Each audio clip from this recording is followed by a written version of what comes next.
Hello, everyone, and welcome back to another edition of West Ham Fan TV's post-match Pint, the only West Ham United post-match for the show on the internet.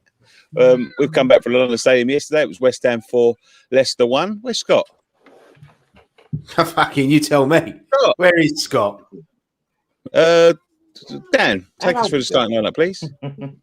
Okay, so we had Fabianski in goal, Cresswell left back, Ogbonna and Dawson in the middle. We had Soufal right back, Souček, Rice, and we had Benrahma, Fornals, Bowen up front, Antonio. So unchanged from the Newcastle game. So excuse me while I'm dropping this top of the league juice. I mean, milkshake. Do you know what? Honestly, it's been so hard today knowing that we're looking down on the rest of the football pyramid while we're sitting top of the Premier League. It might not last long, but fuck it, we're going to enjoy it. So we're only 2 games in. I don't care, Gray. I'll take that. Let's just enjoy it. Yeah, that's it. Enjoy it, mate. No, to be fair, mate, take nothing away. I know, look, we're sitting at the top of the league. We're bantering the rest of the groups. Like, we're 2 games in, obviously. There's a long way to go just yet. But what a performance. What a performance. It was absolutely astounding, I thought, at times. You know what? I sit there sometimes and after a West Ham game, and you always sort of can dig out like negatives in that, but I can't find any from last night. I'll be honest. It was a perfect performance. Everyone done us proud last night. You know, we went up against the team. I looked at the stats after the game, and Leicester only had 1 shot on target, and that was it. A lot of people have talked about the fact they went down to 10 men and to try and take a bit of shine off it. But we was dominating when they had 11 men. The result would have been exactly the same regardless. It was unbelievable. Yeah, they beat Man City a few weeks ago in the Charity Shield. You know, they're the cup holders. They're no mug side. I mean, I thought we'd beat them, but not like that. But like you say, I think before our first goal, they had a lot of the ball, like possession. You know, the possession stats may look like we're being dominated, but we were creating all the chances. The thing is, when you look at their midfield, like Tielemans, Ndidi, Perez, Maddison, Barnes, Vardy, and to think that they only had 1 shot on target, and even when they got their goal, I didn't feel threatened. I still felt comfortable in the game, and I felt we was going to go on, and I felt confident that we was going to go on and score more. You know, I barely noticed Vardy was playing. That's what I'm saying. Like the back 4 done their job, and Rice and Souček done their job sweeping the ball up. It was just a great performance. I mean, the forward line for us is frightening. It'll take on any team, and I'll include Man City, Liverpool in that. On their day, they can go up against the best, and I've got confidence every time they get the ball that something's going to happen. And you've got a striker at West Ham. You know, I know. Not everyone classes him as a striker, but look, he's our number 9. He's wearing that shirt with pride. He's taking it in his stride, and he's loving life at the moment. Well, he's started impressively this season, isn't he? As he did last season, and the season he ended the season before. But what I've noticed about it, do you think that? I know, look, it's all psychological and all of that sort of thing, but do you think giving him that number 9 shirt as sort of solidified himself as a striker, you know, because we'll talk a bit about Mikel later on down the line, because he's been here for quite a few years now, but he's been the number 30. He's played at right back, left back, centre back. You know, he's done everything for West Ham, and obviously he likes playing up front. You know, he enjoys playing up front. He likes the hustle and bustle of it, and he does it very well. But he always, you know, was. Not so much last season, but over the last few seasons, he probably never know where he's going to get a game as long as he gets a game. But do you think giving him that number 9 shirt is Moyes turning around and saying to him, look, you are our centre forward now. Now you act as a centre forward, like he did to Arnautovic, like he did, you know, them few years ago, and said to him, right, you know, you're the man. Well, he did say in an interview after the game that he said about he decided to take the number 9 shirt. He said it was a hard decision because he was fond of the number 30, but that's him wanting to own that number 9 position and be that main striker, and he did it so he could make that position his and make that role his. So that's why he went and took it. So I think you're right. Like, he wanted to show that, yeah, I can be our number 9. I mean, on his day, he's up there with one of the top Premier League strikers. The way he plays, I watched the Chelsea Arsenal game the day before, and Lukaku bullied their defence. And I was sitting there thinking to myself, if Antonio does that a bit more, he'd be our complete striker. And then the next night he goes and does it. He bullied their defence. I don't care if Leicester had a makeshift defence; they still had a great team out. And he just bullied them. And he's. I know we're going to go through the goals, but his first goal, the way he took that ball, first touch left foot, little touch, spun it and smashed it in the bottom corner. If that was, if that was someone, I don't know, if it was Lukaku, Lukaku doing that, or Harry Kane, everyone would be buzzing about it. Sky Sports would be going mental over it. But no, it was great. Do you think we can lay that to rest now and put, but he's not a striker now? I think he's last couple of seasons, I think you could say he's a striker. I don't think anyone said it as a knock to him. I don't think the point of saying he's not a striker. No, but everyone's saying, we need a striker. But he's now our striker. So whether he's a striker or not, we need a striker. Because as much as I love him, he can't. He's never been fit for a full season. Never. No, but it's the fact when we need a striker, we haven't got a striker. But we don't need a striker. Yeah, no. Listen to what I'm saying. I am listening. We need a striker because we haven't got one. Well, I think we have now in Antonio, so we need another striker to supplement. Yeah, we need someone to come in. We need someone to come in and challenge Antonio to take that spot off of him. But I mean, since we come back from lockdown last year, I mean, Antonio's got 21 goals. So it's an amazing turnaround. A load of assists as well. 12 assists or something in it. Yes, unbelievable. So the guy's on the form of his life, and that's the thing. If he could just stay fit this season, he'll be in the 20s. If I was Antonio now, and I know, look, everyone wants to represent their country, but he's 31 years old. He always picks up his injuries. To me, like, Jamaica's never going to do anything in international football. I don't see the point of him going to play for Jamaica. Like, concentrate and have a longer Premier League career than going to play for Jamaica, because he's looked like he's going to play 8 games for Jamaica. He's fully fit before Christmas. That's a lot of football. Well, he's not going to be playing in the next series of games because the Premier League have just decided and come to an agreement that no players will play for teams in red zone countries. So they won't be traveling. So Ben Rama and Antonio won't be traveling to the next set of games.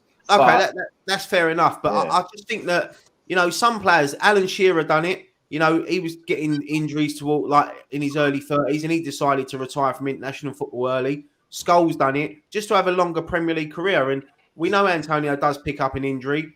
But look, if he's got the opportunity to play for his country, who's going to turn that down? So I think he wants to try and get him in that World Cup so he can have a chance to go and play in the World Cup next year, and which would be huge, a huge thing to tick off. To be fair, mate, he could get in the England squad. Yeah, I know. It's crazy that he's been overlooked for all these years, Like, he got that one call up and never got to play, and that was it. So it's a shame. But no, the game, it was, like I said, the atmosphere was unreal there, like, from the start. Just the whole vibe going into the ground before the game, and everyone buzzing to be back and seeing each other. And I was at the stadium early yesterday. I got in the stadium, sort of took it all in. They had a little light show and a fire thing display before the game, and when the first verse of Bubbles come out, it was spine tingling. It was emotional because that's my first game back. That's one of the reasons why I didn't really want to go to the game. I think the only problem with that run is that ground was far from full at the time, because there was a lot of long queues out there. And I know, like, we're going to talk about the game, and I've got nothing to complain about the game, but I've got to complain about something. It's the organisation of the these digital tickets. And to be fair, I'll be honest with you, mate, I never had no problem. The queues was horrendous coming in. And the queues were every turnstile were a joke. I queued up outside for like 20 minutes, 25 minutes, and I missed 15 minutes of the game. Luckily, there wasn't a goal. It wouldn't be the first time. It's normally my own fault, but I'm just I've got someone to blame now. So, there was a point when I was in the queue where I wore this jumper to work, because when I went at work in the morning, it was freezing cold. So I wore like a jumper, and by the time I got there in the afternoon, it was warm, and I was getting really hot and starting to sweat. And there was a point where I left the queue to go to the club shop to buy a T-shirt and come back, and the queue hadn't moved. I took my place back in the queue where I was. That's how bad it was at times. And they had it against Atlanta. But it's got to be spoken about, because it was predicted for about 4 weeks since it's been announced that they're going to do digital tickets, that this is going to be a problem. And they was told this is going to be a problem. This is going to be a problem. You need to get it spot on. And for me, they just didn't. And that's some of the problem with West Ham sometimes. What was the problem then? What was the problem? Tickets weren't scanning. Yeah. See, when I my ticket didn't scan. Everyone's tickets were scanning when I went in, so I don't know. Maybe it happened in my section. It was obviously they got to look into them, but yeah, I suppose that's why they told you to get there early. Someone we shouldn't have to. I mean, to be fair, I was saying like, we'll get there early. Like, I left my work at 5:30. No, listen, mate. Look, I'm saying, I printed off. I had my ticket on my phone, and I printed one off just in case. But I put my phone in, it scanned it straight away, it went through. Maybe, I don't know. I think it was just hit and miss for some people, because there was definitely problems like in my queue. Yeah, my ticket didn't scan. I went through, put the ticket through about 4 or 5 times, didn't scan. Yeah. I had to go outside. There was a woman checking the tickets, and then they had a separate scanner, and had to let us through this little thing. I mean, I don't know whether anyone's been to London today, but there's little like disabled doors, and it's a bit like, you know, when you go into a bank and you have to go in one door and let that one shut behind you, and then the other one opens. It's a bit like that. They fucking crammed us in. You know that bit in Willy Wonka when they were trying to find a little door, when they're fucking cramming everyone in the little. And Willy Wonka's looking for the door. He's going, "I know it's round here." So it was like that, and like, I don't know. It just didn't. I don't know why they just have to piss about with these things. Why don't just do it how it was doing, and then, you know. Yeah. Someone told me that they're going to go back to cards in like a month or so. So that's one of the reasons why I got there early, because I thought, like, if there is any issues, you know. But as I said, I had no issues. I might have issues on Saturday, so I don't know. But anyway, let's get away from that. Let's talk about the game. Let's talk about how good our players were. How good Ben Rama was yesterday. Bowen, Fornals, Souček, Rice, all of them, you know. But Ben Rama, for me, the last 2 games, and I said it on Friday Night Pint Live, I said there's 2 players this season that I think are going to really stand out, and one of them was Bowen and Ben Rama, you know. And Ben Rama has been unbelievable these last 2 games, and he might have needed that season just to sort of get used to the pace of Premier League football. But he's had a pre-season with us, and he's just been unplayable, and he's a joy to watch. He's one of them players. I mean, me and Dan, when we first signed him, we said he was going to be this sort of player that gets you on the edge of your seat, and it took him a long time to do it. And I can understand why people had their frustrations with him, but now he's starting to get into his stride, and I think he's going to just get better and better and better. A bit like Fornals as well. Fornals is he goes under the radar, which is good, because he's such a hard worker, but he makes things tick. He was in the thick of it last night, wasn't he? He was in the thick of everything last night for now. His movement for that first goal, the way he sort of passed it to Ben Rama, got himself into the position then to receive it and score, with his class, absolute quality. The fact that he sort of helped to create his own goal. I'll tell you something now. Finishing has not been his strongest point, and he's got a bit of criticism for his finishing and his decision making. But I'll tell you what, that first goal, he took that beautifully. He loves a great goal against Leicester, doesn't he? Yeah, but what I'm saying is, if that would have been like a Mahrez or a De Bruyne and all that, he'd been getting applauded. I think that's getting a bit overlooked. In fact, because of Antonio, I think his performance was a little bit I thought he was unbelievable yesterday. Unreal. I thought he was all over the pitch. He's making tackles. He's got industry anyway. But when you look at the whole of the front four, rightfully so, like you said, Ben Rama and all, they was all pressing. Like, they didn't give the amount of times we nicked the ball off of Leicester in their third. I think it's got to be a record for West Ham. I can't remember nicking the ball that many times. And this is what David Moyes has installed into the team. Their work rate from the first minute to last, even on the 89th minute, they're still chasing down balls. We're 4-1 up, you know, and that's one thing that Moyes has installed into this team, is that don't stop until that final whistle. don't stop, keep going. You know, make things happen. And 8 goals in 2 games. You know, it's incredible. All right. You look at Leicester's goal, and it was lucky the deflection dropped to him, but Leicester didn't even deserve that goal. They were poor, and we made them poor. As Graham said, they won the FA Cup. You know, they won the Charity Shield against City the other week. You know, they're a decent team. They've always, the last few years, they've been around the top 4 all the time. But we just made them look average last night, and we deserve that. Deserved everything. I think that's what we did last season as well, because over the last 2 or 3 years, we've got a pretty decent record against Leicester. We seem to be a bit of their bogey side, like good team Leicester, but we seem to have them, especially like going forward, because normally they're very deadly going forward. But I think that's what this West Ham team does. They everyone's doing their job, everyone's working for each other, and they make good teams look average because they're all working so hard. And I think that's continuing on to this season. They just seem to have certain teams' numbers, and like with the pace. I was worried about the pace, but never even threatened us yesterday. And I don't think that's all down to them being bad. I think that's down to us being good.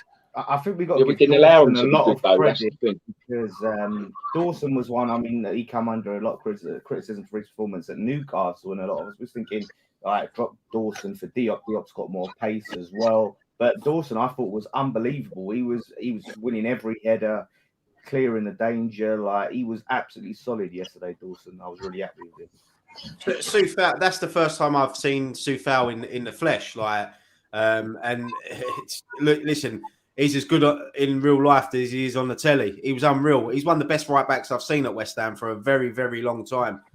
Creswell, he impresses. The last 2 seasons, Creswell is back to the Creswell when we first got him. He's the way he gets up and down, the way he pings a ball. You know, he had that shot that went just over. He's playing with confidence, and that's the thing. You know, this team has got a lot of confidence. You know, you look at the bench. Yes, obviously we need reinforcements and we need people to challenge. You know, people were saying, "Oh, we don't need Jesse Lingard. We've got 4." But the thing is, you do need a Jesse Lingard to push Fornals, to try to get into that team, and Fornals ups his game. Of course, you need Lingard. You need players like that. You've got to have a strong bench. We're in Europe. We need. Yeah, so we've got a lot of games to play this year. So absolutely. Should we talk about the red card? Because at the time, it was when I saw it live, it didn't look like anything. It could just be how bad my eyes are. So I was just like, "What? Like, what's happening here?" And when I see the replay, I was no doubt in my mind, clear red card. Some fans are debating over it. I disagree. Me and Ryan were talking about it earlier. It looked bad, but I don't think it was intentional. But when you slow things down with any foul, they all look worse. But see, obviously I didn't play at a high standard, but we've all played the game. I don't know, Dan. I don't know whether you've played the game. Like when someone nudges you in the back and you're trying to get your foot across the ball just to shield it. It was a bit like that. Who got sent off last season when he stamped on the leg, and it was just the leg happened to just, his leg just sort of went there last minute. It was a bit like that. You're talking you're not talking about the Balbuena. Yeah, Balbuena. Yeah, something like the Balbuena. Yeah, I think it was. I think it was. Balbuena got to the ball first, though. Yeah, but he's trying. What he was trying to do there, Dan, is he's trying to put his foot across the ball to shield the ball. And I don't think he maliciously went in to stamp on his ankle. I just think it was one of them things where it happened so quick. And as you say, it looked like nothing. It's a stinger. Like, you play football on a Sunday and people are stamping on your feet all the time, trying to do that sort of thing. I don't think it was as bad as it looked in slow motion. I really don't. It was maybe it was a bit silly, a bit naive. Maybe he wasn't entitled to go for it. But I don't think it was as bad. I don't think he went out to break his leg. But the thing is, it hasn't got to be intentional for it to be a red card. No, I didn't say that. I didn't say. All I said it was a bit unfortunate. I know, but I'm saying you and Graham were saying that it weren't intentional. But what I'm saying is it don't have to be intentional. He's clearly, as you can see, he's stumbling. He's out of control, and he's gone with his studs up high. for the ball as he sees Fornals coming in. So the Glees is out of control, and now could potentially. But you have to put the thing is with that sort of thing, you have to put your studs up high because you got to get across the ball. Yeah, but he weren't in control. He's stumbling, so he's. I mean, when Gary Neville slowed it down, there's a point where the players as a quick look up, and he knows that Fornals is there. So only the player will know whether he's meant to do that. But it is, for me, I don't think he's meant to do it, but for me, it is a red card and I'm just glad that Fornals was able to play on, because on another day that could have broke his leg or his ankle. Yeah. Like, so I think well, you say yes, he hit him high, but I don't think it was he sort of went in high intensity on attack. I think he just sort of stumbled into him.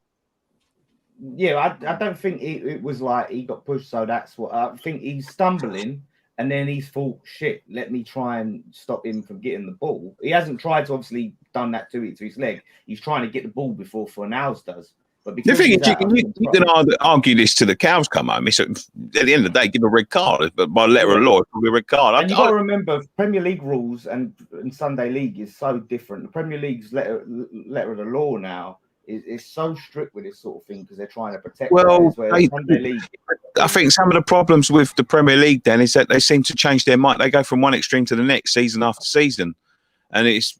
Sometimes I think it's. I'll tell you what, though, I've been very impressed with the refereeing over the first 2 weekends. They're letting a lot go than what they did last season. They're letting tackles go. Yeah, because they've got different. They've got different rules again. That's the problem. That's a good thing. And maybe I know last season it wasn't great sometimes with all the stoppages and VAR, but maybe now referees are just letting games flow a little bit more. And it has been. I've been impressed in the last couple of weekends with the referees.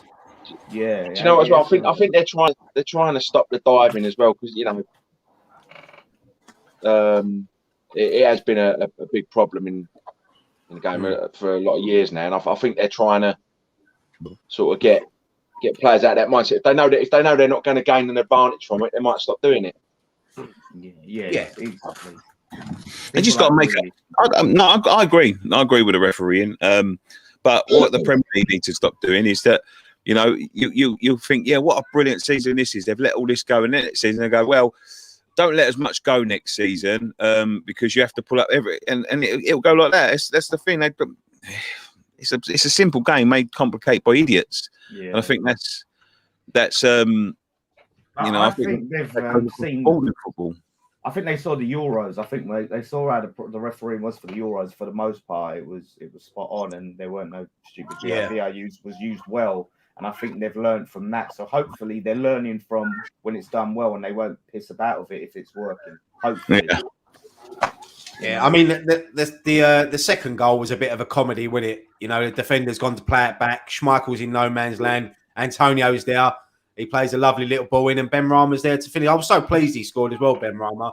I want him to. Obviously, he set himself a target, I think, of about 10 goals this season, and he's on 2 already in 2 games. So he's well on his way. I think that Unchu's going to have nightmares about Antonio. That's interesting. Yeah. Antonio. It was a sort of great finish as well, because the defender was on the line, so he had to get it right in the corner, didn't he? And he was under a little bit of pressure as well from a defender coming in. Yeah. But I think that goal all came back from what Nicky was saying earlier. It was the pressing that forced the error, with the front 4 all pressing as one. Yeah, they did non-stop running. Do you know what, though? That's the first time I've seen Sientu in a long time, since probably a couple of years. And I'm glad he's grown his hair out now, because he used to look like a prince from the 1400s. Every now and then, like Lord Farquaad from... that was him, wasn't it? Sientu. Oh. Yeah, he used to Ben Rama. No, not Ben Rama, no, but he used to have this dodgy haircut, looked like he's going to pull out a loot any minute and start... like a Disney prince. Yeah. Antonio just bullied him all game. Yeah. It was really... I bet he was happy for the final whistle. I bet he woke up in the morning shaking, thinking of Antonio, who was like behind him or something like that. Yeah, he was. But as I said, and we ain't really mentioned Bowen yet, but Bowen had another great game yesterday, non-stop running. I think Bowen he needs to start adding some more goals to his game. But at the moment, I'm happy with what he's doing, because he's creating it for the other lads. And I think he's another one that goes under the radar a bit, just like Fornals. And I like players like that because they get on there, they do their job, and they don't let you down. And Bowen is starting to play full 90 minutes now, where he was getting taken off after 60 minutes last year. Well, same as Ben Rama, wouldn't it? They would get swapped for each other, wouldn't it? Like Ben Rama would come off at 70, and then Bowen would come on, and the next week Bowen would come off at 70, and Ben Rama would come on. Sorry. But second goal was a good one, red card and all that. Second half, they did get a goal back, but that was probably the luckiest goal I've seen this season. Yeah, it was shit, wasn't it? Lucky Ricochet just fell for him, didn't it? You know? Yeah. Yeah, he shot, got blocked. You can't even blame anyone. No one's fault. Lucky bounce. And to be fair, he was there. He's put it away. Fabianski didn't really have much to do yesterday. That was the only thing he had to really do was pick it out the back of the net once, and that was it. Yeah, that's it. Because I think the defense was so solid. They just, didn't give him too much. Difference is between this West Ham team and previous West Ham teams. When that went in, I wasn't that worried. No, I just thought, we was, to be honest, we was pounding them by that point. Oh fuck! And you sort of see that as well when that goal went in. The first thing they done, they all turned round, headed back to the halfway line. Rice was geeing them up. David Moyes was on the touchline, telling them to get their heads up, and they did. And that's how many times have we seen West Ham concede a goal, even when we're winning, their heads drop, and it starts playing in their mind. And the one thing as well, the crowd never once got on their backs last night. Even when that goal went in, West Ham the fans just got behind them and thought, you know what, we're going to win this game. I've got to say this as well. Leicester fans, poorest fans I've seen at the London Stadium, didn't make a peep. Not a peep. You think poorest fans you've seen there? This season? No, not this season, mate. We've only seen one bit. No, honestly, poorest away fans of it. They didn't make a peep until they scored that goal. Not a one song breakout for away fans. That's fucking ridiculous. My opinion. Well, they sung one song, "Champions of England." You'll never sing that, and then we beat them and went top of the league. So that might come back to fucking haunt them if we win. Do you know what they might have been singing, but we were so loud I couldn't hear them. I couldn't even hear that Champions League England. All I could hear was us, constantly non-stop. So who knows if they were singing because we had a big round about. That atmosphere last night was something that stadium needed for a long time, And I think everyone was just excited to be back last night. I think even if we'd have lost that game, I still think even outside people would have still been in a good mood. I think Saturday's going to be a better atmosphere than where it was last night. Yeah, could be because of the beers involved and all that sort of thing.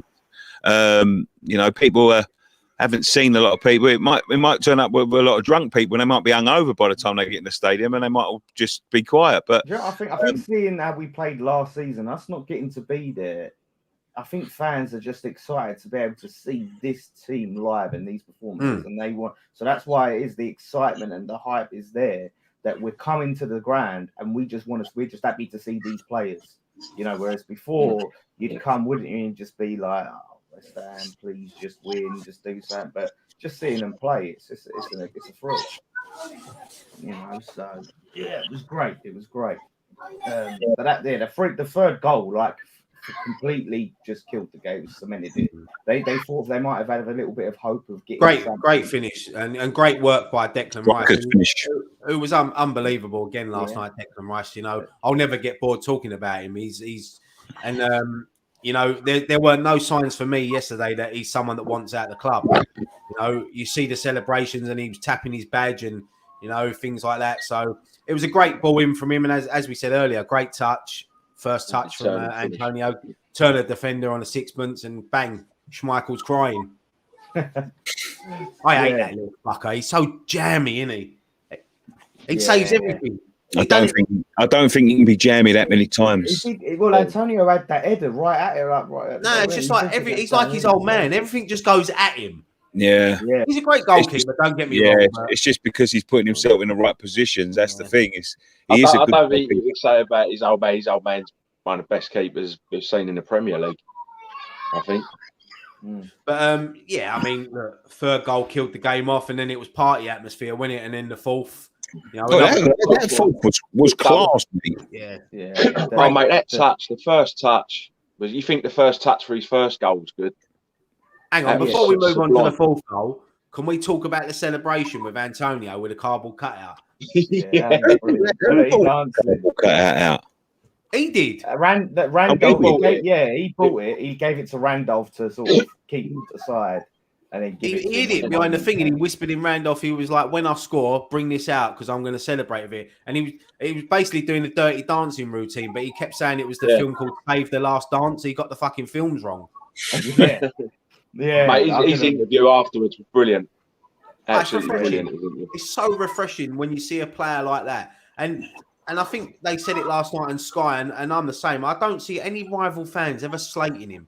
He's the sort of player you want at your football club. I mean, they turned around and said, "You're top of the league. You're top goal scorer so far this season. Can it continue?" And he's like, "Yeah, of course it can. I'm going to smash it this season." And I know he probably knows he ain't, but that's the sort of attitude you want. Yeah, none of this media-trained answers in it. Like, I'm just going to keep my head down and take it. No, it's refreshing. It's refreshing when players like that. He's got the personality. But no, I really appreciated that celebration. Me and Jason, back in our drinking days, well, we still drink, but back when we used to go pub, that used to be the last song of the night, and we used to just all lift each other up. Well, I wouldn't lift. You never lifted Jason up for fuck. No, there'd be a group of us, and we'd try and drop him on his face. You can barely lift your pomade up. What are you talking about? we dropped him on his head a few times trying, but yeah, it was just I loved that. I loved that from him. The celebrations are back because he did stop, didn't he? Because of the VAR and all of that stuff. So he stopped it. But I always enjoy his celebrations. Obviously, overtook Paolo Di Canio as the all-time record Premier League goal. Me and Nicky was talking about this last night. I think it just shows how sort of poor we've been with strikers. That we've only got a striker, and the record is like, what is he, 48, 49 now? When someone like Harry Kane scores 30 odd a season, Aguero scores 30 odd a season, Ronaldo. To be fair, there's been teams like you want some of the clubs like not the Man Uniteds and the Arsenals and all of that sort of thing, because they've got players that have scored like 200 and odd, But I think Everton's top goal scorer in the Premier League is Lukaku with 68, and I mean, like there ain't oodles of players that far, but we haven't ever had a really, really good centre forward, and if we have had one, we haven't had him for more than a season or two, and I think that's the problem. Like a proper goal scorer, in the Premier League. But let's just, for Antonio, as I say, I've been paying tributes to him last night. Been paying tributes to him today.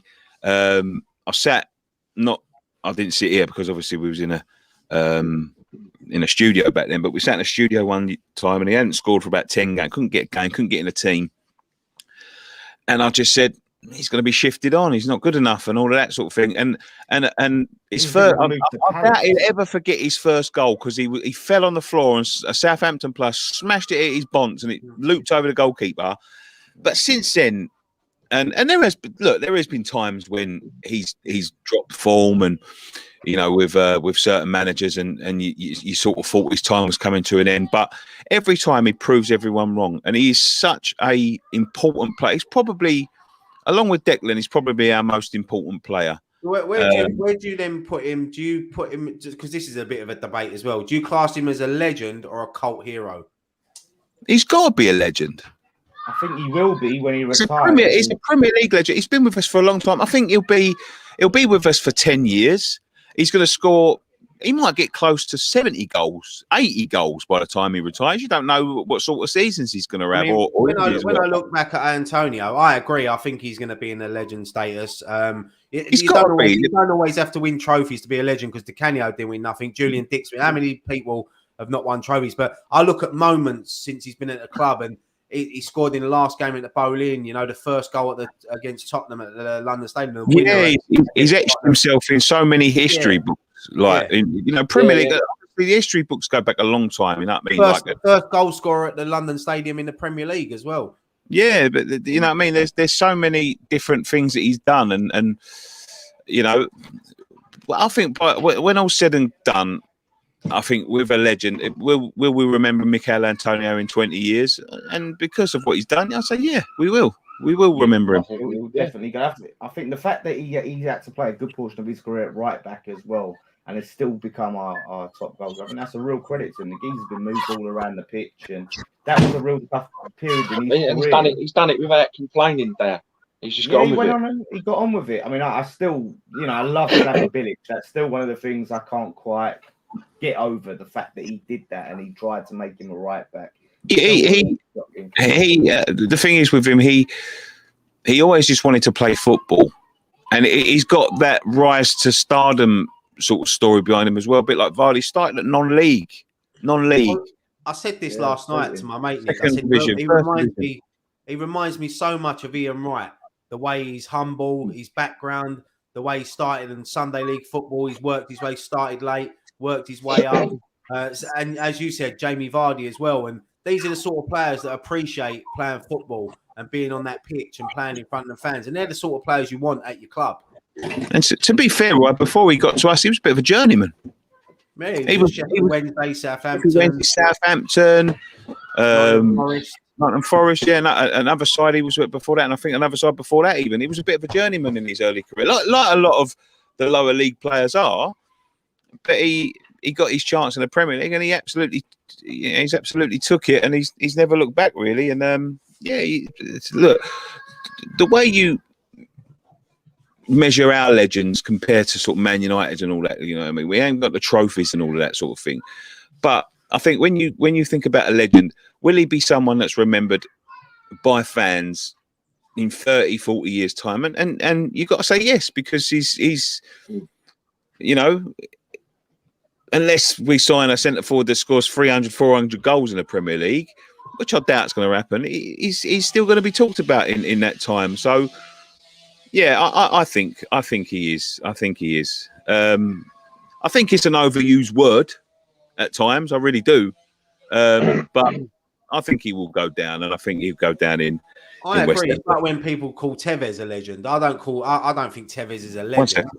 I think Tevez was a cult hero that helped keep us up.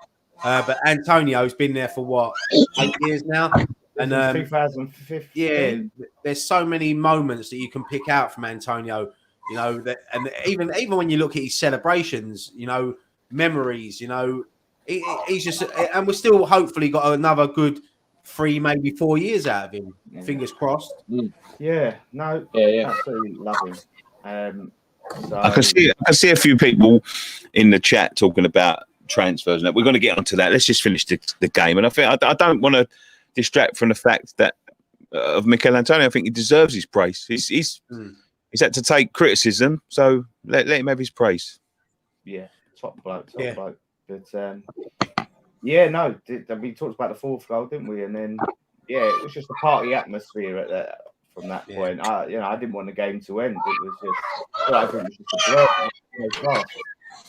It was just lovely to see people back. I mean, I've been lucky. I know you boys ain't been, but I've been to a few games now. I went to the Atlanta game, and I went to the Newcastle game. But that's the best I've ever seen that stadium. And you know, it's a mixture of night game under the lights. People just happy to be back, pent up frustration, you know, and things like that, and people just, you know, enjoying getting back to normality. I just hope that everyone keeps it like that, because I think the last year and a half, what we can't do now is take things for granted. You never know what's around the corner. I mean, fuck me, man. Whoever saw that coming in a million years?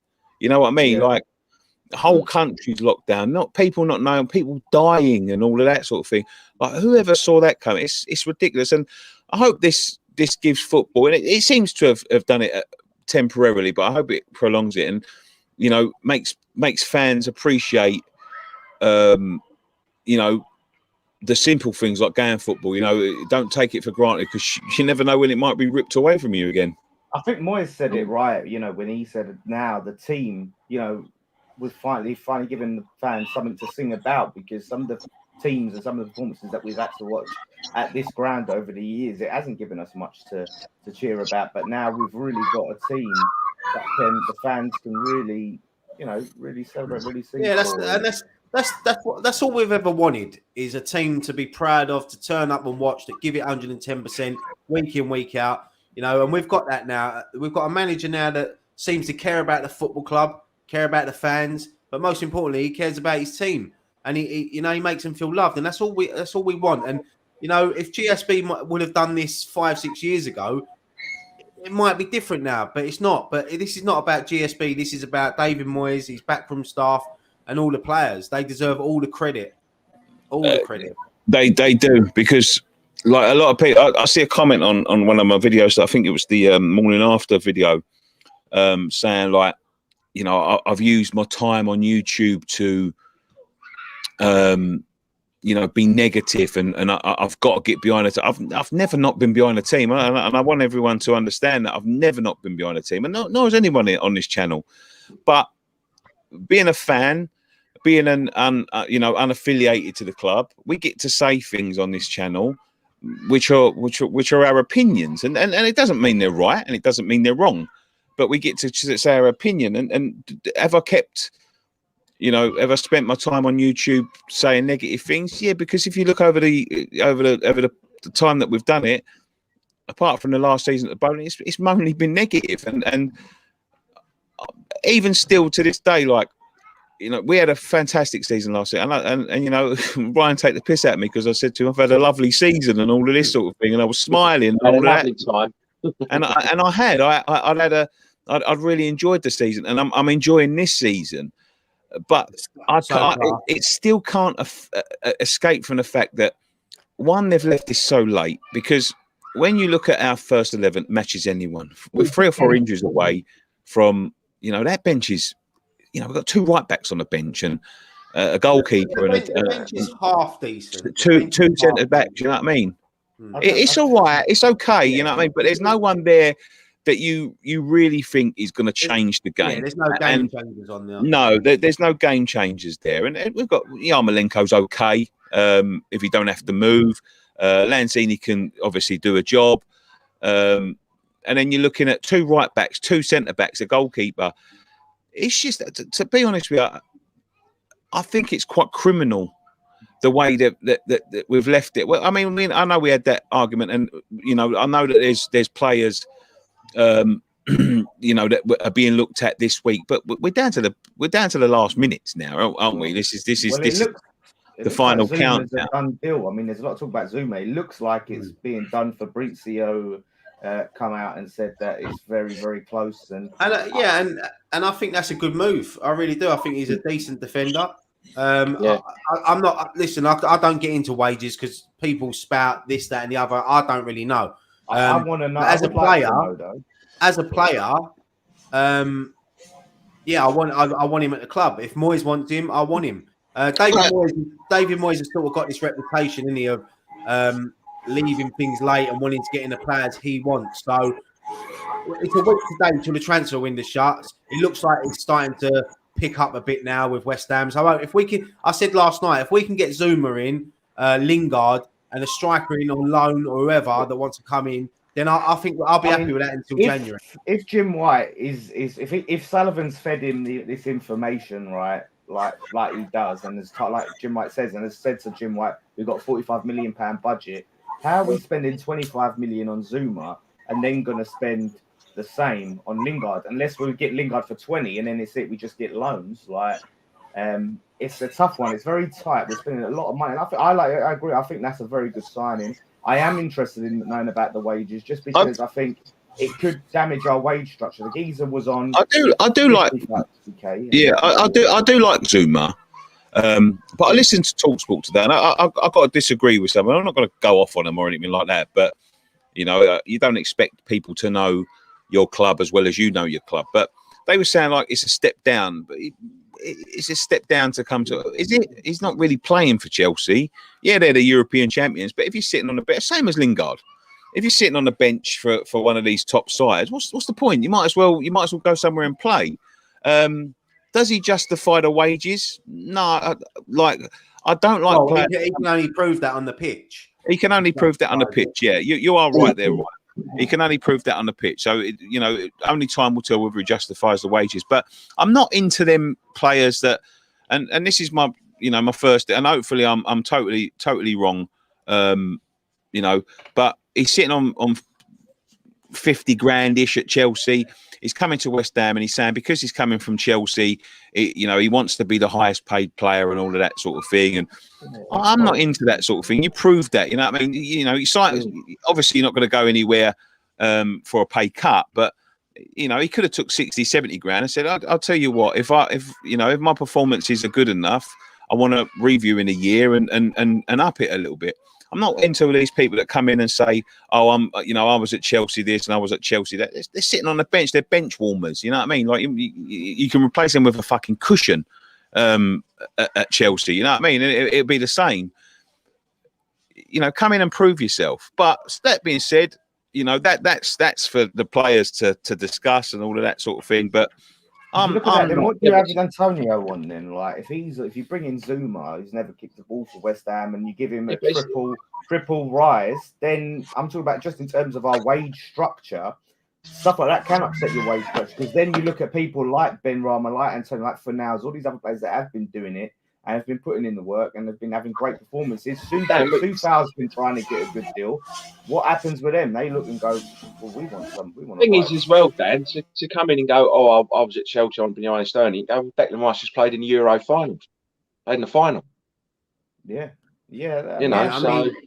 It's only speculation about his we don't know whether he's saying that, and all these people on Twitter and agents and that they're trying to stir it up a bit. If the boy wants to come and play for West Ham, then I'll get behind him. Behind him. If he signs, it will all thing is, mate, a lot of it's paper talk and agents, isn't it? The agents sort of. We'll find out what the wages is if we sign him, won't it? Like then we'll find. Then we'll know what's what. But I know David Moyes said in his interview the other day that their high priority is trying to get a striker in. So I'm hoping there's someone out there that they can bring in just to sort of, because what's probably putting a lot of players off is that they know that Antonio's first choice. So some people don't want to come in and sit on the bench, but you never know. You might get a player out there who plays abroad that wants to come over and would be happy to sit on the bench and try to push to get Antonio out of the first team, which ain't going to happen. I'll tell you what, actually, you know what? I'll tell you what you were saying as well just now, right, about a lot of the wage talk being paper talk, right? Jim White, and this is what I don't understand. Jim White came out today and said that Abraham wanted 160 grand a week from us. Yet, is he not on, 80 grand a week at Roma? Yeah, I know. So how is he asked us for 160 and then took the next 80? There's a lot of people throw these big numbers out because big numbers sell papers or get clicks, or you know what I mean. That you've got to see the big figures. I totally agree, mate. I totally agree. But it's going to be an interesting week because obviously we play Saturday. That's the last game before the international break. The transfer window shuts on Tuesday, so I can imagine that Sunday and Monday and Tuesday is going to be mental on Twitter, mental on Sky Sports News. We're all going to be glued to the telly, glued to Twitter feed every 2 minutes, refreshing it, hoping that there's a signing, holding a shirt. You know what I want, though, mate, is us to win that game, score a lot of goals against Palace, and then have the international break with us still on top, so we can just spend there 2 weeks. Just keep looking at that. Us, West Ham on top. Oh yes, it's a massive 3 points on Saturday is gonna. If we beat Palace, is gonna be massive, and we go into the international window sitting top, comfortable, and that will attract a few players. There might be players sitting there thinking West Ham, and they might have watched us last night and thought, yeah, you know what, I want to be a part of that. I want to be a part of that squad. Yeah, exactly. You can see a squad playing with confidence, enjoying each other's company, enjoying the unity and playing it. And the type of game, and it's a team. If you're a player, all you got to do, want to be part of that. All you got to do to sell it is just say, like, we're building something here. We want you to be a part of it. Yeah. Why wouldn't you want to be involved in that, Seeing the stadium rocking and the fans behind it. Yeah, I think hopefully you're right. It is that Moyes, wants to take a bit of time, and we're going to see a lot of movement. Hopefully that's the case towards the end. But hopefully, we will. Listen, if we can get 3 players in before the deadline day, I think, it is where it is until January, and then we'll just get on with it. And as we said, our first 11 can compete with anyone on their day. Yeah. It's just whether if a couple of these players pick up injuries, we know we're going to have problems. And I think it's important, even if Antonio does stay fit, is that if he's having a game where the defenders, they're doubling up on him, he's not really getting a look in because they've prepared for him. We've got someone else who can come on and offer something completely different and change the game. I think that's important when we're looking at a striker. So yeah, we'll have to. Don't forget it's the Europa draw Friday as well. Yeah. What time is that? Is that during the daytime? Feel like midday or something like that. Midday, I think. Yeah. So well, I'm sure I think we'll be talking about that Nicky's on got my Nicky's got my internet from last week. Fucking shit. Wait, you just remind. Oh, fuck. you just remind. Should we end it like that? Yeah. Yeah. Right. See you later, everyone. Thanks for watching. I need to go and buy my tickets for the Europa League, the free. Fucking. You got until the 31st, didn't you? Have I? Oh, good. I'll go and do you got it. It's going to be tough getting ticket. You know, and I think even Moyes said it's going to just the whole. You notice how they've left that. Notice how they've left that to deadline day. Yeah. Very interesting. It'd be great though. European nights there, seeing it packed out under the lights. I'm really looking forward to that, and I really want to know who we're going to get in that Europa League. Right? It's going to be good. I want to see us get out of group stages at least, and then see where we can go from there. Yeah, no, but I don't think is Nicky froze or is he coming back in? Or I think he looks like he's froze. No, he's trying. I can see him in the little window at the bottom, but he's on back screen. Yeah, I think he's froze. Even that he ain't moved, he's frozen. Oh, bloody hell. Go on, Gray. I'll let you do the outro tonight, mate. Have I got this? I don't, because I'll get all shy. You do it, go on. I'll get all shy. I'll get stage fright. Go on, Dan. You do it, mate.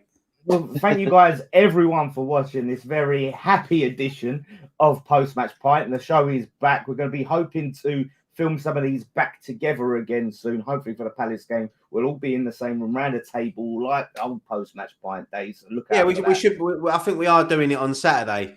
Yeah, I think we're doing it on Saturday. That's it. So you'll get to see Post-Match Pint in its original format, all us around the table with a beer in hand, hopefully celebrating a win. We're going to have previews coming out this week, opposition previews. We're going to have Friday Night Pint on Friday. Hopefully we'll do a reaction to the draw as well. We're going to do a FIFA show for those who love it, if you love it or hate it, whatever. But lots of stuff coming out this week. I'm buzzing. I'm going to go and look at the league table some more and watch the highlights again. And for Ryan, Graham, Nicky, and myself, thank you all for watching. One thing left to say: come on, you Irons! Come on, you Irons! Top of the league! Oosh!